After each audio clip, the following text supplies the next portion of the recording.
নাই তার আল্লাহ আছে। সুবহানাল্লাহ বলেন। যার কেউ নাই তার আল্লাহ আছে। হযরত উমর বলেন, বুড়িমা এটা সবই ঠিক আছে, কিন্তু আল্লাহ তো কাউকে দিয়ে করায়, ব্যাপারটা খুলে বলো। বুড়ি তখন কাঁদতে লেগেছে। বুড়ি বলছে, বেটা শুনে নাও, আমি যতদিন ধরে তোমার চাচা ইন্তেকাল করেছেন আমার কোনো অসুবিধা হয়নি। একটা কাজ শুনেও, ব্যাপারটা কি শুনে লাও, কারণটা কি শুনে লাও। প্রত্যেকদিন এশার নামাজ পড়ে একটা লোক আসে, আসার পর নিজের বাড়ি থেকে টাটকা খাবার আমার জন্য নিয়ে আসে। আমি খাবার খেয়ে নি। ওই লোকটাই আমার ঘরকে ঝাড় দিয়ে পরিষ্কার করে। ওই লোকটাই আমার নোংরা কাপড়গুলি ব্যাগে ভরে বাড়ি নিয়ে চলে যায়। পরের দিনে আবার পরিষ্কার করে ওই লোকটাই দিয়ে যায়। রাত্রে খাবার খাওয়াই ওই লোকটাই মশকে পানি বহে নিয়ে এসে দেয়। আমাকে চিন্তা করতে হয় না। হযরতে উমর বলেন, এ বুড়ি মা, মদিনার বুকে এত ভালো লোক কে রয়েছে একটু আমাকে বলে দাও। বুড়ি মা তখন বলছে, বেটা রে কি করে বলবো, ও ছেলেকে হাজারো বার আমি জিজ্ঞেস করেছি, বেটা তোমার নামটা কি? আজ পর্যন্ত নিজের নাম বলেনি। বললাম, বেটা তোমার বাড়িটা কোথায়? আজ পর্যন্ত বাড়ি বলেনি। বলেছি, বেটা তুমি কোন বংশের ছেলে? সে আজও পরিচয় দেয়নি। হযরতে উমর বলছেন, আমি তো চিন্তায় পড়ে গেলাম, এত ভালো লোক মদিনায় কে রয়েছে, লোকের মায়ের সেবা করে, অথচ আজও পরিচয় দেয়নি। এই বলে হযরতে উমর জিজ্ঞেস করছেন, বলো বুড়িমা লোকটা কোন টাইমে আসে? মহিলা বলল, এশার নামাজের পর ওই লোকটা আসেন। হযরতে উমর বলছেন, আমি তো চলে গেলাম। পরের দিন মসজিদে নববীতে এশার নামাজটা পড়লাম। নামাজ পড়ার পরে তাড়াতাড়ি বাড়ির দিকে গেলাম। বাড়িতে গিয়ে বললাম, আব্দুল্লাহর মা তাড়াতাড়ি খাবার দিয়ে দাও, আজকে তাড়াতাড়ি বেরোতে হবে। আমাকে তাড়াতাড়ি খাবার দিলেন। আমি খাবার খেয়ে নিলাম, ঘোড়ায় চাপলাম, আবার ওই জায়গায় গেলাম। বুড়ির কাছে হাজির হলাম। বললাম, বুড়িমা ওই লোকটা এসেছে নাকি? বলল, বেটা এক্ষুনি ছেলেটা চলে গেল, এখনই চলে গেল। দেখা হযরতে উমর বুঝে গেল যে লোকটা নিশ্চয়ই এশার নামাজের পর নিজেও খায় না, আগে বুড়ি মাকে খাইয়ে যায়। সুবহানাল্লাহ, আগে বুড়িকে খাইয়ে যায়। হযরতে উমর বলেন, ঠিক আছে আমি কালকে ধরব। তারপরের দিনে এশার নামাজ তো মসজিদে পড়লেন, কারণ সাহাবীদের মধ্যে বেনামাজি কেউ ছিলেন না। সাহাবীদের মধ্যে জামাত কেউ ছাড়তেন না। যতই কাজ থাক ইনারা নামাজ জামাতেই পড়তেন, এটা তাদের আমলের মধ্যে ছিল। কিন্তু আজকাল মুসলমান তো অনেক, কিন্তু নামাজির সংখ্যা কম। আজকে মুসলমান অনেক, রোজাদারের সংখ্যা কম। আজকে উরুস করনেওয়ালা তো অনেক রয়েছে, কিন্তু মসজিদের আগে কাতারে গিয়ে জায়গা নিবে এই মুসলমানের সংখ্যা কম।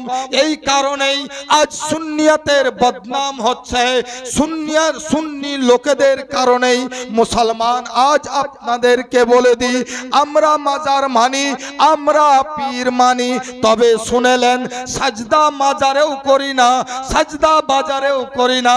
সাজদা একমাত্র নিজের রবের জন্য রিজার্ভ রয়েছে, আল্লাহ ছাড়া দ্বিতীয় কাউকে সাজদা করি না। হ্যাঁ, মাজার জিয়ারত করি, তবে ওখানে উবুড় হয়ে পড়ি না। তবে মাজার জিয়ারত করি, আউলিয়ায়ে কেরামের মাজার জিয়ারত করি, সেখানে শিরকি কাজ আমরা করি না, বেদাত কাজ আমরা করি না। নবীর যেভাবে কবর জিয়ারত করা, মাজার জিয়ারত করা নবীর যেভাবে সুন্নাত, ওইভাবেই আমরা করি। এর বাইরে আগে বাড়ি না, এর বাইরে আমরা। হযরতে উমর বলছেন এবার এশার নামাজ পড়ে বাড়ি গেল। বাড়ি গিয়ে বললাম আব্দুল্লাহর মা এক কাজ, আমি এখন খাবার খাবো। বলল কখন খাবেন? আমি ঘুরে এসে খাবো। একটু খেয়ে নিলে ভালো হতো, আমিও শান্তি পেতাম। তো না না আজকে খাওয়া যাবে না, আমি এসে খাবো। টেনশন নেওয়া দরকার না, আমি তাড়াতাড়ি আসবো, তোমাকে উঠাবো, তোমার হাতের খাবো, তারপরে কি বলবেন? চলে গেল। হযরতে উমর ঘোড়ার উপরে সওয়ার হয়ে ছুটলেন, রাস্তায় কোনো জায়গায় দাঁড়ালেন না, একেবারে বুড়ির বাড়িতে হাজির হয়ে গেলেন। বুড়ির বাড়িতে হাজির হওয়ার পরে বুড়িমাকে জিজ্ঞেস করেন, বুড়িমা বলো দেখি ওই লোকটা এসেছে নাকি? বুড়িমা বলল, বেটা এখনো লোক আসেনি, তবে আসার সময় হয়ে গেছে, এখনো। হযরতে উমর বললেন, বুড়িমা আমি যে তার পিছে ধাওয়া করছি এটা তুমি তাকে জানাবে না, কিচ্ছু বলবে না, আমি শুধু দেখব লোকটাকে, ওর কোনো ক্ষতি করতে চাই না। বুড়ি বলল, ঠিক আছে বেটা। হযরতে উমর করলেন কি জানেন? বুড়ির ঝোপড়ির পাঁজরে একটা জায়গায় লুকিয়ে চুপচাপ বসে থাকলেন। দেখছেনটা কি? হ্যাঁ, ওই লোকটা চলে এলেন, টিফিনে খাবার নিয়ে এলেন, বুড়িমাকে খাবার খুলে দিলেন, বসিয়ে দিলেন, কাপড় যেগুলি কেচে নিয়ে এসেছিলেন সেগুলি রেখে দিলেন, বিছানা ঝেড়ে দিলেন, মশারি টাঙিয়ে দিলেন, ঘাড়ে কলসিটা নিয়ে মশকটা নিয়ে পানি আনতে বেরোলেন। বললেন, বুড়িমা তুমি খাবারটা খাও, আমি টাটকা পানিটা নিয়ে আসি। হযরতে উমর বলছেন, আমি করলাম কি, ওই ফাঁকে গিয়ে বুড়ির ঘরে ঢুকে গেলাম, বুড়ির ঘরে ঢুকে চুপচাপ বসে থাকলাম। বাবুরে তুমি যেখানেই যাও না কেন বুড়ির কলসি দিতে তোমাকে আসতেই হবে। কলসি নিয়ে তো আর পালাতে পারবে না, আসতে তো হবে, চুপচাপ বসে থাকবে। হ্যাঁ, কিছুক্ষণ পর সুবহানাল্লাহ কলসি ঘাড়ে করে নিয়ে চলে আসছেন। হযরতে উমর দরওয়াজায় দাঁড়িয়ে গেছেন, বলছেন, কে তুমি? চেহারাটা দেখাও। তাড়াতাড়ি চেহারা ঢেকে নিয়েছেন।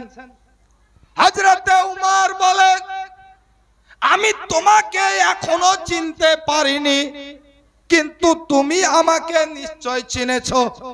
আমারই নাম হচ্ছে উমর, আমি যেটা বলি সেটা আমি করি। ভয় কি জিনিস এটা আমার সিনাই নাই। যদি জিনের মধ্যে হও তাও তোমার পরিচয় নিব, ইনসানের মধ্যে যদি হও তাও তোমার পরিচয় নিব, এমন কি ফেরেশতা যদি হও তাও পরিচয় না নিয়ে উমর ভিতরে ঢুকতে দিবে না। সুবহানাল্লাহ সুবহানাল্লাহ। চিন্তা করছেন, তাই তো উমর তো ওই রকম, ই তো ছাড়বে না, ইনি তো চিন্তা। হযরতে উমর বলেন, আমি অবাক হয়ে গেলাম। দীর্ঘক্ষণ চেহারা না খুলে যখন জিদ করলাম তখন তিনি চেহারাটা খুললেন। হযরতে উমর বলছেন, আমি অবাক হয়ে গেলাম। পর্দা হাটানোর পর দেখলাম নবীর প্রধান খলিফা হযরতে আবু বকর রয়েছেন। সুবহানাল্লাহ সুবহানাল্লাহ। এই লোককে আল্লাহ যদি এত বড় ডিগ্রি না দিবে তো কাকে দিবে? হযরতে আবু বকর কে জিজ্ঞেস করা হলো। হযরতে উমর বললেন, হুজুর গো, আপনার পরের খলিফার জন্য রাস্তা বড় কঠিন করে দিচ্ছেন। আবু বকর বলছেন, উমর বলো, এই বুড়িটাকে যদি আমি খাবারটা না দিই, যদি খেতে না পাই, জবাবটা তো আমাকেই লাগবে। ওরে উমর, এই কারণে ভয়ে শরীর কাঁপতে থাকে। সুবহানাল্লাহ সুবহানাল্লাহ। দুনিয়ার এতিমের মালকে লুটে খেয়ে নিল। বর্ষায় যতগুলো বাড়ি পড়েছিল, তিরপল এসেছিল, সব ভাগ করে নিয়ে নিল। আর বলছে আমরা গরিব দরদি।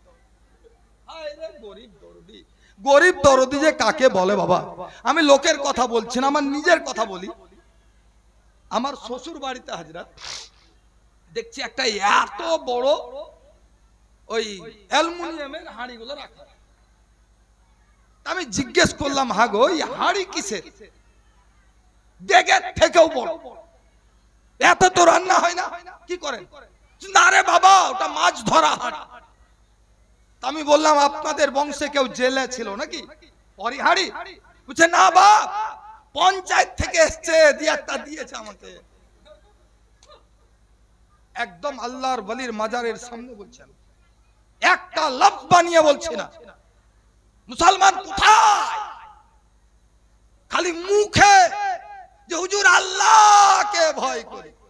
হায় হায় আল্লাহকে। হযরতে উমরেরও কথা একটু বলে দিই।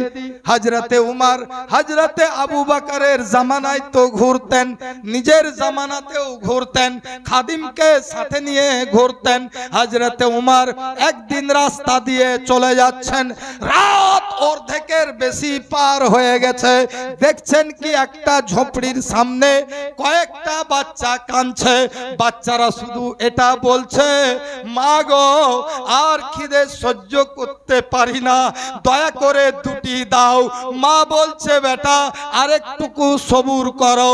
আবার বাচ্চারা বলে, মা আর সবুর করতে পারছি না, আজ কয়েকদিন ধরে তুমি খালি বাহানা করে যাচ্ছ, খাবার দাও না। বাচ্চারা কাঁদছে, মা আঁচলে ঢেকে ইও কাঁদছে, শুধু বলছে বেটা একটু সবুর কর। হযরতে উমর খুব জালালিও ছিলেন, যখন দেওয়াল দিয়ে যাচ্ছেন এই বাচ্চাদের কান্না শুনে হযরতে উমর দাঁড়িয়ে গেলেন। হযরতে উমর দাঁড়িয়ে যাওয়ার পর করলেনটা কি জানেন? ওই দরওয়াজার সামনে দাঁড়ালেন, জিজ্ঞেস করলেন, বোন রে তোমার সাথে একটু আমি কথা বলতে চাই। বলো তুমি কে? বলো আমি মদিনার এক জওয়ান এসেছি, একটু কথা বলবো। বলো ঠিক আছে বলো। বাড়ির দরওয়াজা খুললেন, হযরতে উমর ভিতরে গেলেন। তিন চারটে ছেলে ধুলাই গড়াগড়ি দিচ্ছে, আর বসে থাকতে পারে না, কেঁদেই চলে যাচ্ছে, কেঁদেই চলে যাচ্ছে। হযরতে উমর জালালে চলে এসেছেন, বলছেন কোন ধরনের মেয়ে ছেলে তুমি? এত ছোট ছোট বাচ্চা, এখনো তোমার খাবার তৈরি হলো না, তোমার কি হুঁশ নাই? এই বাচ্চাদের খাবার এসার আগেই তৈরি হওয়া দরকার ছিল, এখন অর্ধেক রাত পার হয়ে গেল, এখনো খাবার তৈরি হয়নি। তুমি কোন কলেজে চাকরি করতে গেছিলে, এত দেরি কেন হলো? মেয়েটা তখন বলল, ভাই অত ক্ষতিপূরণ তোমাকে দিতে পারবো না, তুমি রাস্তার রাহি রাস্তায় চলে যাও। হযরতে উমর বললেন, আমি যতক্ষণ খবর না নিব ততক্ষণ পর্যন্ত এখান থেকে যাব না। মেয়ে তখন কাঁদতে লেগে গেলেন। হযরতে উমর বললেন, ও বোন বলো, এমন কান্নার কথা আমি তোমাকে কি বলেছি, তুমি কেঁদে কেন ফেললে? বোন তখন উত্তর করলো, ও ভাই শুনে নাও, আজ কয়েক বছর আগে আমার স্বামী যুদ্ধে শহীদ হয়ে গেছে, সেই দিন থেকে আমার ছেলেরা এতিম হয়ে গেছে, বাড়িতে কোনো খাবার দাবার নাই, রোজগার কারণেওয়ালা কেউ নাই। আমি এক মহিলা লোকের বাড়িতে কাজ করতে যাই, যেদিন কাজ করে এসে খাবার কিছু পাই, নিজের বাচ্চাদের খাওয়াই, কিন্তু আজ কয়েকদিন ধরে আমি কাজও পাই না, খাবারও খাওয়াই না।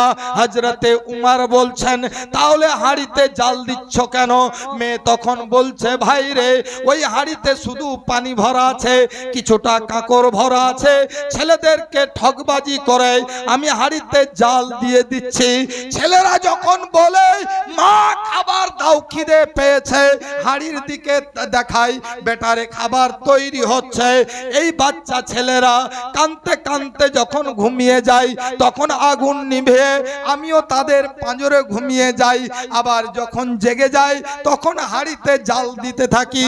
এইভাবে কয়েকদিন ধরে চালাচ্ছি। সুবহানাল্লাহ সুবহানাল্লাহ। হযরতে উমর বললেন, ঠিক আছে আর শুনবো না, আসছি আমি। খাদিমকে বললেন, খাদিম চল ছোটা মদিনার দিকে চল। গোডাউনে গিয়ে এক বস্তা জবের আটা নিজের পিঠে নিয়েছেন, সুবহানাল্লাহ বলেন। সুবহানাল্লাহ সুবহানাল্লাহ। কিছু সবজি সাথে নিয়েছেন, বস্তা বোঝাই ঘাড়ে নিয়েছেন, ঘোড়ার উপরে চেপে ঘোড়াকে বলছেন চল রে ঘোড়া। খাদিম রাস্তা ঘেরছে, হুজুর এ তো বড় বেয়াদবি, আপনি হচ্ছেন আমিরুল মুমিনিন, আপনি হচ্ছেন ইসলামিক জগতের রাষ্ট্রপতি, আপনি হচ্ছেন অর্ধেক পৃথিবীর বাদশা, আপনার ঘাড়ে এই জবের বস্তা মানাই না, সেটা আমাকে ঘাড়ে দিয়ে দেন। হযরতে উমর বলেছিলেন, ওরে আমার গোলাম, কাল হাসরের মাঠে আল্লাহ যদি জিজ্ঞেস করে আমার পাপের বোঝাটাও তুই নিবি নাকি? গোলাম বলছে তা কি করে হয়? বলে তা যদি না হয় ভুলটা উমরের, ভুলটা শুধরাতে উমরকেই দে। সুবহানাল্লাহ সুবহানাল্লাহ। হযরতে উমর বস্তা ঘাড়ে করে নিয়ে ঘোড়াকে ছুটালেন, ওই বোনকে জাগালেন, বোনকে বললেন বোন রে উঠে যাও, তাড়াতাড়ি উঠে যাও, তুমি চুলা ধরিয়ে দাও, আমি আটা সানছি। হযরতে উমর আটা সানছেন, মেয়ে বলছে তুমি কোন ধরনের ভাই, তোমার আটা সানার কোনো দরকার নাই, এটা তো আমি মেয়েদের কাজ। হযরতে উমর বলছেন না বোন রে, আমরা ইসলামিক যোদ্ধা, আমরা নিজের খাবার নিজে তৈরি করেও খেতে জানি, নবী আমাদেরকে এটাও শিক্ষা দিয়েছেন। মিলিটারিদেরকে, আর্মিদেরকে যেমন ট্রেনিং দেওয়া হয় যে তোমরা দরকার হলে একটা সপ্তাহ খাবার শুধু ছাতু গুলে খেয়েই থেকে যাবে, অনেক টাইমে গাছের কোনো ফল কাঁচা চিবিয়ে খেয়ে থেকে যাবে, অনেক টাইমে নিজে রান্না করেও তোমাদেরকে খেতে হবে। ওই রকম যোদ্ধাদেরকেও শেখানো হয়, যুদ্ধের ময়দানে গিয়ে মাসের মাস তাঁবুতে থেকেছেন, নিজেরা রান্না করে খেয়েছেন। হযরতে উমর বলছেন শুনে নাও, আমাদের সব অভ্যাস আছে, আটা সানছি, তুমি চুলাটা ধরাও। বোনটা চুলা ধরালো, আটা সানা হয়ে গেল, বোন রুটি বেলতে লেগেছে, হযরতে উমর সবজি কাটতে লেগেছেন। বোন বলছে ভাই রে, ই কোন ভাই তুমি, সবজি কেন কাটো? বলছে বোন রে, কথা কম খরচ করো, কাজ তাড়াতাড়ি করো, খাবার রান্না হয়ে গেল। হযরতে উমর ওই বাচ্চারা যারা ঘুমিয়ে গেছে তাদেরকে কোলে করে নিয়ে উঠান, আবার বসিয়ে দেন। খাবার যদি পেটে না থাকে ঘুম গাঢ় হবে না, ঘুম পাতলা হয়। লোকে বলে বয়স্কদের ঘুম কেন বেশি ভাঙে, আসলে খাবার ট্যাঙ্কিটা ছোট হয়ে যায়, খাবারটা অল্প খায়, তাড়াতাড়ি হজম হয়ে যায়, তাড়াতাড়ি ঘুমটা ভেঙে যায়। লোকে বলে আমার বাচ্চাটাও রাত্রে 5 বার উঠে, আমি বললাম মশলা একই, তোমার বাচ্চাটার ট্যাঙ্কিটা 100 গ্রাম 2 ঘন্টাতে হজম হয়ে যায়, আবার চেক করে উঠে ট্যাঙ্কি খালি হয়ে গেছে, খাবার দিয়ে দাও। খাবার যত কম খাবে তত ঘুমও কম হবে। হযরতে উমর বাচ্চাদেরকে উঠাচ্ছেন, এক এক করে বসাচ্ছেন, বাচ্চা তো উঠে বসে গেছে, খাবার তো সামনে রেখে দিয়েছে, কিন্তু বাচ্চারা হাসছে না। হযরতে উমর করছেন কি জানেন, যেমন দাদু পোতাকে ঘোড়া সেজে যায়, পোতাকে পিঠে নিয়ে বেড়ায়, আমার নবী সুবহানাল্লাহ হযরতে হাসান হোসেনকে এইভাবেই নিয়ে বেড়াতেন। এটাও দাদার জন্য সুন্নাত, এটাও নানার জন্য সুন্নাত। পোতাকে ঘাড়েলেন, নবীর সুন্নাত মনে করলেন, নাতিকে ঘাড়েলেন, নবীর সুন্নাত মনে করলেন, নবীর নাতির জিভকে চুষেন, নবীর সুন্নাত মনে করে চুষেন। সাহাবীরা বলছেন আমরা নিজের চোখে দেখেছি লোক নিজের পোতা পতি নাতি নাতনিকে চুমু খায়, কিন্তু আমি দেখতাম হযরতে হোসেনকে, কখনো হযরতে হোসেন নবীর জিভ মুবারক চুষতেন, কখনো হোসেনের জিভ নবী চুষতেন। সুবহানাল্লাহ সুবহানাল্লাহ। ভাইরা আমার, হযরতে উমর ঘোড়ার মতো ঘুরছেন, ছেলেগুলো দেখে হাসতে লেগেছে। বোন তখন বলছে, ওই আরবিয়ান ভাই, ইতি কোন খেপামু চলছে, রাত্রে বেলায় ঘোড়ার মতো করে বেড়াচ্ছ। হযরতে উমারের চোখ দিয়ে তখন পানি, পরিচয় এখনো হয়নি। ইনি বলছেন, বোন রে, আমার যে চোখে তোমার ছেলেদের কান্না দেখে গেছিলাম, ওই কান্নাটার পরিবর্তে ওই হাসিটা দেখতে চাই, এই জন্যই এই রকম করছি। আল্লাহু আকবার। বাচ্চাদেরকে খাইয়ে তো দিলেন, খাওয়া দাওয়ার পর এবার হযরতে উমর চলে যাবেন। বোন তখন দাঁড়িয়ে গেছে, বোন তখন রুকছে। বোন বলছে, ভাই রে, তুমি যাবে চলে যাও, তবে পরিচয়টা তুমি দাও। বলে, তোমার ভাই, এটাই আমার বড় পরিচয়। বলছে, না ভাই, শুধু ভাইয়ের পরিচয় নয়, আমার তো নিজের ভাই রয়েছে, কিন্তু আজ পর্যন্ত এক বস্তা কেন, 1 কেজি আটাও তো আমাকে বয়ে দেয়নি, তুমি 1 বস্তা দিলে, কারণটা কি? বলে, ঠিক আছে, পরে জানা হবে। বলে, না চিনবো না, জানবো আমি, এক্ষুনি জানা দরকার আছে। হযরতে উমর বলছেন, আচ্ছা, তুমি যে না খেয়ে আছো, এক কাজ করতে পারোনি, মদিনায় উমরকে খবর দাওনি? যেমন হযরতে উমরের কথা বলা, বোন তখন তেলে বেগুনে হয়ে গেছে, জ্বলে উঠেছে। আয় আরবিয়ান ভাই, উমরের নাম নেবে না। হযরতে উমর বলছেন, কেন, কি অন্যায় করলো উমর? তুমি তো মদিনায় খবর দিতে, তাহলে খাবার চলে আসতো। উমর তো দিয়ে পাঠায়, আমি শুনেছি। বলছে, উমরের নাম নেবে না। শুনে নাও, উমরের কথা বলবে না। কাল হাসরের মাঠে যদি আমি সুযোগ পাই, উমরকে ধরে টানতে টানতে, ছেঁচড়াতে ছেঁচড়াতে নবীর কাছে নিয়ে যাব। বলবো, হুজুর গো, এই দেখেন আপনার অযোগ্য খলিফা, যার রাজ্যে আমি বাস করতাম, অথচ দুবেলা খাবার পাইনি। সুবহানাল্লাহ, সুবহানাল্লাহ। হযরতে উমরের চোখ দিয়ে পানি, কিন্তু পরিচয় এখনো দিচ্ছেন। বলছেন, বোন রে, হযরতে উমর তো ব্যস্ত মানুষ। কি ব্যস্ত না?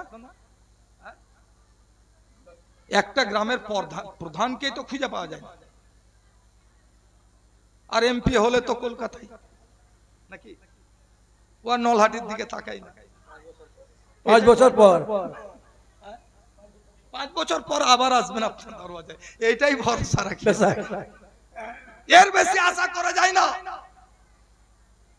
যদি একটা প্রধানের অবস্থা হয়, একটা এমএলএ এমপির যদি অবস্থা হয়, অর্ধেক পৃথিবীর বাদশা উমর, সুবহানাল্লাহ, সুবহানাল্লাহ। ব্যস্ততার কি অবস্থা ছিল, রাত দিন সমান কাজ করতেন দেশে।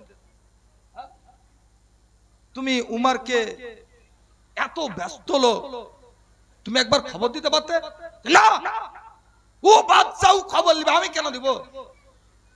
মেয়ে লোক বুঝতে পারছে, টেढ़ा যদি বুঝেলে বা ওকে সোজা কেউ পারতে পারে। আবার যদি ওর বাপের বাড়ির কোন কুটুম আছে, তো আর শ্বশুর বাড়ির কুটুমে যদি বুঝাতে যায় না, ওরে বাপরে, ওর আগুন আরো জ্বলবে, আগুনে পেট্রোল ঢালার মতো হতো। এই জন্যই কোন মেয়ে যদি টেढ़ा হয়ে যায়, শ্বশুর বাড়ির কুটুমকে অনুরোধ করবো, আপনারা বুঝাবেন না। যদি বুঝাতে যান, আরো খিটকাল হবে। এক কাজ করবেন, ওর বাপের বাড়ির কোন কুটুমকে নিয়ে আসবেন, দেখবেন ও এমন মন্ত্র পড়ে দিবে, সব বুঝে তার আগে বুঝবেন।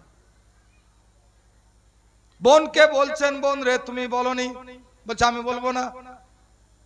বলছে, ঠিক আছে, যাও। আমিরুল মুমিনিন উমর আমাদের বাদশা, আমি উমরের তরফ থেকে তোমার কাছে মাপ চাইছি। সুবহানাল্লাহ, সুবহানাল্লাহ, সুবহানাল্লাহ বলে, সুবহানাল্লাহ। হযরতে উমর বলছেন, আমি উমরের তরফ থেকে বোন রে তোমার কাছে মাপ চাইছি, তুমি উমরকে মাফ করে দাও। এই বোন বলছে, আমি উমরকে কোনোদিনই মাফ করব না, আমি উমরকে মাফ করব না। বলছেন, যদি উমরকে মাফ না করো, তাহলে আমি আমার পরিচয়টাও তোমাকে দিব না। সুবহানাল্লাহ, সুবহানাল্লাহ। তোমাকে দিব না। বোন বলছে, মাফ করব না। উমর বলছেন, তাহলে চললাম, পরিচয় দিব না। বোন তখন রাগ করে বলছে, বোন ভাইরে শুনে নাও, আমি উমরকে কোনোদিনই মাফ করতাম না, তোমার মতো ভাইয়ের জন্যই মাফ করে দিলাম, এবার পরিচয়টা দাও। হযরতে উমর বলছেন, বোন রে, এটা অন্য কেউ নয় রে, আজ উমর ফারুক তোমার দ্বারে এসেছে। সুবহানাল্লাহ, নারায়ে তাকবীর, নারায়ে তাকবীর, নারায়ে রিসালাত, আলা হযরত মাসলাকে আলা হযরত পাওয়া যাবে, এই জন্যই শেরটা পড়েছিলাম। আহা, দুনিয়া কদম চুমবে না, মানে চুমতে বাধ্য হয়ে যাবে। ইরশাদ কিবরিয়া है ऐलान मुस्तफा वो तो इज्जो मन तशा वो तो जिल्लो मन तशा। इरशाद किबरिया है ऐलान मुस्तफा वो तो इज्जो मन तशा वो तो जिल्लो मन तशा। सुबहानल्लाह। बंजर जमी पे फूलों की चादर बिछाए वो। সুবহানাল্লাহ বলেন। সুবহানাল্লাহ। আপনারা উর্দু বললেও এই শব্দটা বুঝেন। বঞ্জারটা আপনাদের এলাকায় বলে না, জমিটা বাঁঝা কেন, এতে কোনো ফসল হয় না। নোনা জমি হলে কি হয়, কোনো ফসল হয় না। ধান লাগালেন তাও হলো না, গম লাগালেন তাও হলো না, গাছ লাগালেন তাও হলো না। তখন কি বলে, এই জমিটাই বাঁঝা। বাঁঝাদের যেমন বাচ্চা কাচ্চা হয় না, এই ফসল দেয় না। কি বুঝলেন, মরুভূমির থেকেও খারাপ নোনা মাটি, ওই জমিকে বলে বঞ্জর। কিন্তু আল্লাহ যদি চায় বাঁঝার ঘরেও সন্তান দিতে পারে। জোরে বলেন দিতে পারে কিনা, জোরে বলেন দিতে পারে।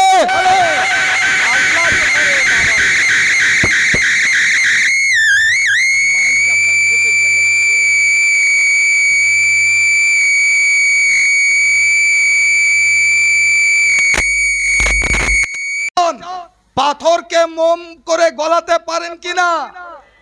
আরে লোকমান হাকিম বলেছিল যে আমি এমন হিকমত আল্লাহর কাছে পেয়েছি, দুটো ট্যাবলেট তৈরি করেছি। একটা ট্যাবলেটকে পাথরের উপর রেখে দিব, পানির মতো গলে যাবে, আর একটা পানিতে রাখবো, পাথরের মতো জমে যাবে। কথা বুঝতে পারলেন? আল্লাহ ইচ্ছা করলে পাথরকেও মোমের মতো গলাতে পারে, আল্লাহ ইচ্ছা করলে মোমকেও জমিয়ে পাথর করতে পারে, পারে না? আল্লাহ ইচ্ছা করলে বিষকে ওষুধ করতে পারে। সুবহানাল্লাহ বলেন। बंजर जमी पे फूलों की चादर बिछाए वो, पत्थर को मोम, मोम को पत्थर बनाए वो। बंजर जमी पे फूलों की चादर बिछाए वो, पत्थर को मोम, मोम को पत्थर बनाए वो। उनकी रजा से जहर भी बन जाता है दवा। वो तो इज्जो मंतशा वो तो जिल्लो मंतशा। इरशाद किबरिया है ऐलान मुस्तफा वो तो इज्जो मंतशा वो तो जिल्लो मंतशा। তো হযরতে উমর বলছেন, বোন রে, তুমি যখন উমরকে মাফ করে দিলে, তাহলে তার উপায় নাই, আমাকে পরিচয় তো দিতেই হবে। বোন বলছে দাও। তো হযরত উমর বলছেন, বোন রে, 2 ঘন্টা ধরে যার উপরে তুমি রোলার চালালে সেটাই হচ্ছে আমি উমর। সুবহানাল্লাহ বলে। সুবহানাল্লাহ, সুবহানাল্লাহ। ওসির বেটাকে একটু টেড়া কথা বলে দিয়েন। কি বুঝলেন, আপনার ব্যাগেই মাল রেখে আপনাকে আসামি বলে জেলে দিবেন। বুঝতে পারলেন? ইনকোয়ারি করতে যাবে, নিজের পকেটে আছে, ঢুকবে, ব্যাগে আপনার ভরবে, এই কোথায় পেলি, চল এখন 5 বছর জেলে। এই জন্য ওদের সঙ্গে না লাগাই ভালো। বুঝতে পারছেন তো? হায় হায় হায়, হযরত উমর রাদিয়াল্লাহু তাআলা আনহু ইনার উপরে 2 ঘন্টা ধরে একটা মহিলা রোলার চালাচ্ছে, সহ্য করছেন। কেন জানেন? হযরত উমর বারংবার বলতেন, কাঁদতেন, যোগো আমার স্ত্রী ঘুম হয় না। কেন জানো? আমি উমর ভয় পাচ্ছি, যদি নদীর কিনারায় কোন একটা মানুষ নয় গাধা পানি খেতে গিয়ে উজুট লেগে যদি পড়ে যায় আর ওটা মরে যায়, আমি উমরকে জবাব লাগবে। সুবহানাল্লাহ বলেন, আমি উমরকে জবাব লাগবে। এর নাম হচ্ছে ভয়। এই জন্যই আমি আল্লাহর কোরআন অটুট সংবিধান থেকে তেলাওয়াত করেছিলাম, ইয়া আইয়ুহাল্লাযীনা আমানু, এই ঈমানদার ব্যক্তিগণ, ইত্তাকুল্লাহ, আল্লাহকে ভয় করো। আল্লাহর ভয় সিনায় তৈরি করতে শিখুন। আল্লাহর ভয় করুন। দরকার পড়বে না বিনা আলিমে আপনি বাঁচার রাস্তা খুঁজে বেড়ান। যখন কোন লোক এর উপরে ওয়ারেন্ট পেরিয়ে যায়, কেস হয়ে যায় কোন কারণে, তো ওই লোকটা উকিলকে খুঁজে বেড়ায় না উকিল ওকে খুঁজে বেড়ায়? বলবেন? ধরে না আমার ওয়ারেন্ট কোর্ট থেকে বেরিয়ে গেছে, জাহাঙ্গীর মৌলভীকে ধরো আর জেলে ভরো। এবার উকিল আমাকে খুঁজে বেড়াবে জাহাঙ্গীর মৌলভী কোথায়, জাহাঙ্গীর মৌলভী কোথায়? না আমি উকিলকে খুঁজে বেড়াবো? দেন ভয় লাগছে, বিপদে পড়ে যাবেন এর জন্য ভয় লাগছে বলতে, গাদে পড়ে যাবেন। আফসোস, আমি যদি আসামি হই, উকিল আমার কাছে নয়, আমি উকিলকে খুঁজে বেড়াই। উকিলকে বলি স্যার কারণ বশত ওয়ারেন্ট ব্যবস্থা কিছু আছে, তো স্যার বলছে আমি 1 ঘন্টার যুক্তি দিব কিন্তু 10,000 লাগবে। 1 ঘন্টাতে 10,000। আরে সুপ্রিম কোর্টের উকিল এইরকম আছে, ঘন্টায় লাখ লিবে। এরকম উকিল আছে আজরা, ঘন্টায় লাখ লিবে, তাও মানুষ আমি দিতে রাজি। ঠিক আছে স্যার দিব, সাথে সাথে লাগবে। ঠিক আছে টাকা তো নাই, দেখি গাইটা বিক্রি করে দিব। কেন? আমি আসামি, আমাকে ভয় লেগেছে, আযাবের ভয়, আল্লাহর ভয় তৈরি করুন। হযরতকে বলার দরকার পড়বে না, আপনি নিজে হযরতের কাছে যাবেন, হুজুর আযাব থেকে কি করে বাঁচবো, জাহান্নাম থেকে কি করে বাঁচবো, গুনাহ থেকে কি করে বাঁচবো, পাহাড়ের সমান গুনাহ করে দিচ্ছি, মাপ কি করে হবে আপনি খুঁজে বের করুন।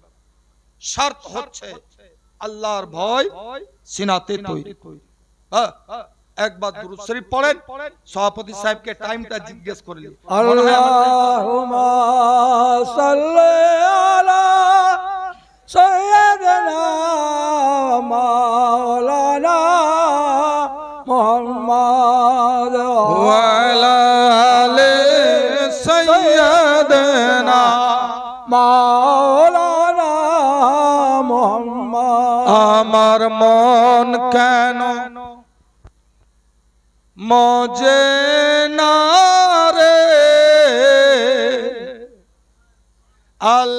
আল্লাহর জিকিরে। সুবহানাল্লাহ, সুবহানাল্লাহ। এটা বুঝতে পারেন না? মুবারক সাহেবকে না তো চালিয়ে দিলেন উর্দু বুঝি না বলে। সবই উর্দু বুঝে। मेरा एक दोस्त हाजी अयूब साहब रघुनाथगंज में रहते हैं, मैं उनका घर एक मर्तबा गया तो उनका छोटा लड़का मुझसे बात बोल रहा है तो प्योर उर्दू में बात बोल रहा है, एक लफ्ज भी बांग्ला नहीं बोला। मैं उनसे पूछा क्या बात है, लड़का क्या यूपी में रहता है? तो नहीं हजरा, सब कार्टून देख देख के ऐसा हो गया। कार्टून देखे যদি বাংলা ভুলে যায়, হিন্দি বলতে শিখে যায়। আপনারা কি দেখেন ওটা আপনারাই বলবেন। সব হিন্দি বুঝতে পারে, খালি গজল যখন পড়ে না বক্তা যেমন বাংলায় বলেন। হায় হায়, আমার মন কেন মজে না রে আল্লাহর জিকিরে, সদাই তারে ভুলে থাকি সে তো ভুলে না মোরে। জিকিরে সুবহানাল্লাহ বলেন। সুবহানাল্লাহ সুবহানাল্লাহ। আমরা আল্লাহকে বললেও আল্লাহ বলেছে আমাদেরকে আল্লাহ বলবে। আল্লাহ দেখেন যে ডাকছে তাকেও রুজি দিচ্ছেন, যে ডাকছে না তাকেও রুজি দিচ্ছেন, তাই না? সব সময়ে করে পিয়া সে তো তুলে দিচ্ছে সুবহানাল্লাহ সুবহানাল্লাহ সুবহানাল্লাহ।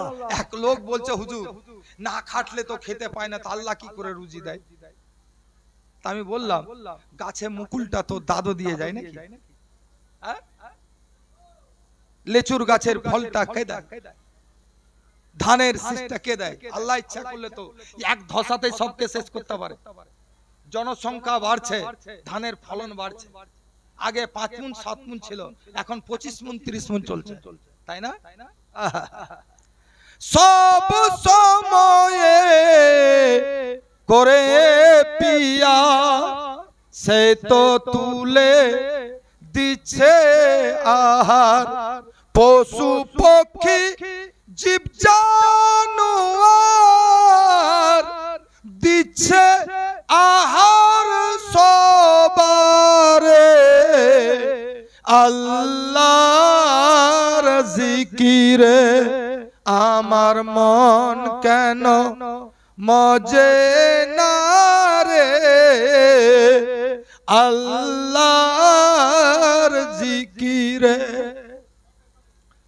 যার দয়াতে দিবারাতি চাঁদ সূরজে দিচ্ছে জ্যোতি সুবহানাল্লাহ সুবহানাল্লাহ। দয়াতে দিচ্ছে, হ্যাঁ গো সরকার দিচ্ছে। মোদিজি যদি দিত বুঝলেন তো পশ্চিম বাংলার উপরে যা চটে আছে না, সব সূর্য চাঁদ যা ছিল সব উত্তর প্রদেশের দিকে করে দিত, কিন্তু হাত নাই।